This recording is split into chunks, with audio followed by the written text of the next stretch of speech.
How big was getting that finish? It was awesome to get my first finish in the UFC and to get it with a rear naked choke because it's one of my favorites. Did you feel like the finish was coming in the fight, like as the fight was progressing?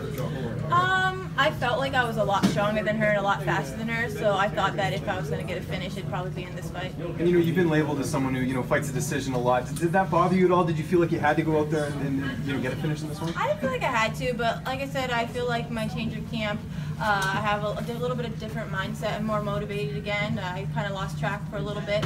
And I'm just excited for the future, and that high elevation definitely helped me out in Colorado. Tecia, can you give us insight to the emotions? You saying you're overwhelmed after getting the finish?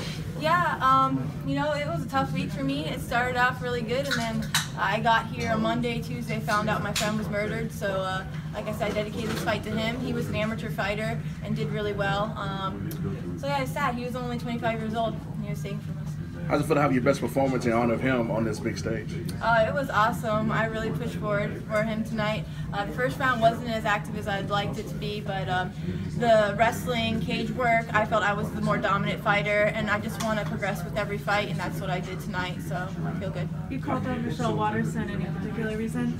We've been wanting this fight for a while. I was scheduled to fight her before she got injured. Then she was going to fight Ashlyn Daly. Ashlyn Daly got injured. I stepped up to take that fight, and then right after that, she got injured again. So it's just been a little run around me and her, and that's what I was waiting for, the Michelle Watterson fight.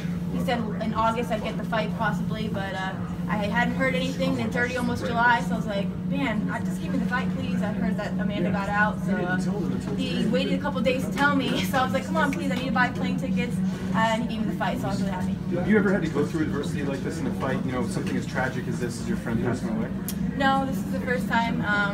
It really hit home because, like I said, he was there for me at my end of my amateur career. He actually had his own show too. He did some local promotions, and I fought my last amateur fight on his show. So he was a good friend. We hadn't talked in a while, but nonetheless, whenever we reconnect, we'd be together. And he was a great supporter of me always. Tecia, what was his full name? Aaron Rodgman. Yeah, and he was out of American Top Team.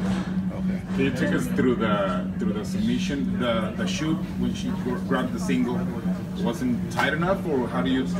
Well, in practice, actually, when the girls get my, because I fight both stances, whatever they get, I tend to really get around, get my hook in. Jiu-jitsu terminology, I'm not the best at, but I just know I'm like a little monkey and I'm tiny and I'm really fast, so I just got my hook in and I got the choke in. I heard my coaches say, calm down, because I didn't want to wear out my arm, so I calmed down and I just made sure the submission was where it needed to be, and then I tightened it.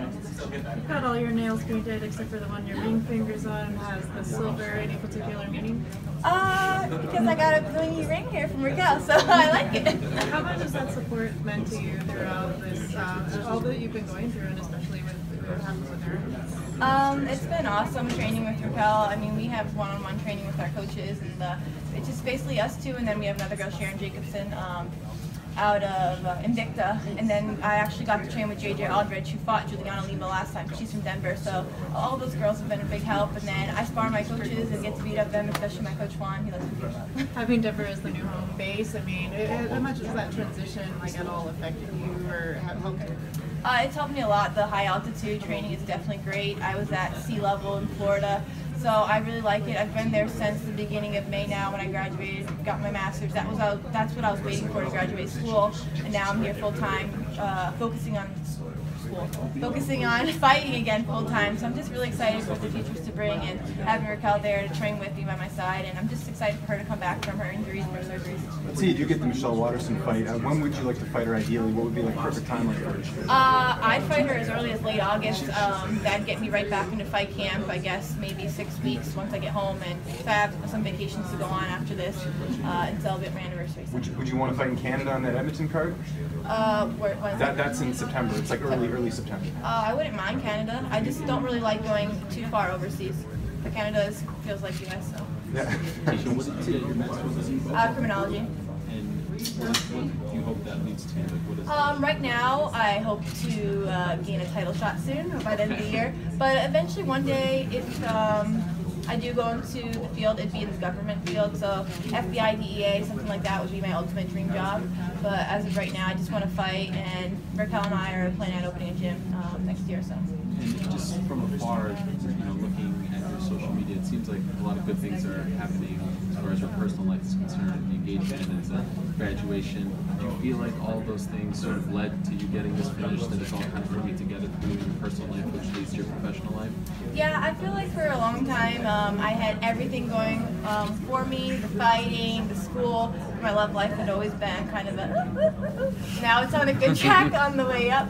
So I feel like all around I have good people around me, genuine people, and it's just going to go up from here. And I really want to work on, like, I'm always aggressive. I felt like that first round I was just in the moment. I really want to be able to be aggressive from start to finish, and I haven't been able to do that yet.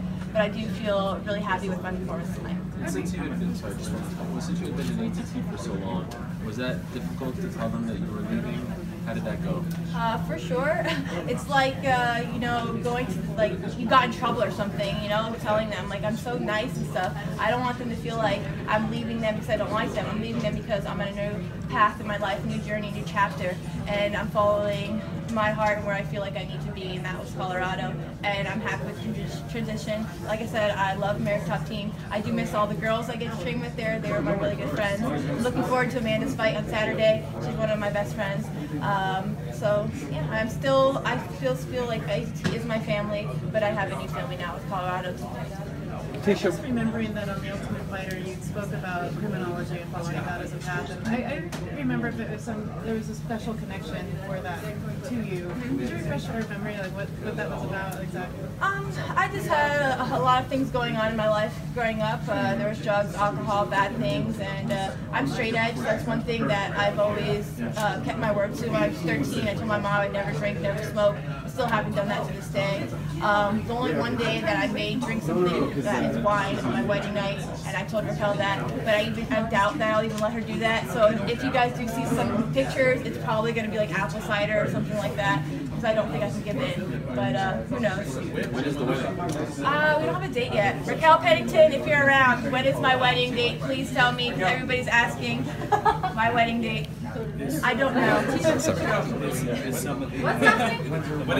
Oh, you guys brought it up. Are we invited? Sure. Everybody's invited. Ask Tecia when the date is. What number anniversary is this? It'd be our first anniversary. This is your first anniversary? And it's conceivable that you could be the next strawweight champion and Raquel could be the next bantamweight champion. Is there any comment you'd like to make on that? What would that do for the dynamic of your relationship? I think it just make us even more competitive together, you know, in the gym. Like I'm getting ready for this fight. She goes in front of me. She's like, "I'm gonna f you up." And I just start smiling because it's fun, you know. We go in there and kind of beat each other up, but at the end of the day, we love each other, we push each other, and we support each other. So the idea of both of us possibly being the champion one day is amazing. I mean, I believe we're both number 5 in the world right now. I see a title shot for both of us very soon. It's exciting. And what's your prediction for Amanda versus Valentina tomorrow night? Oh, I think Amanda's going to win. I feel stoppage is coming. Amanda's been training hard, and she's looking better and better with every fight.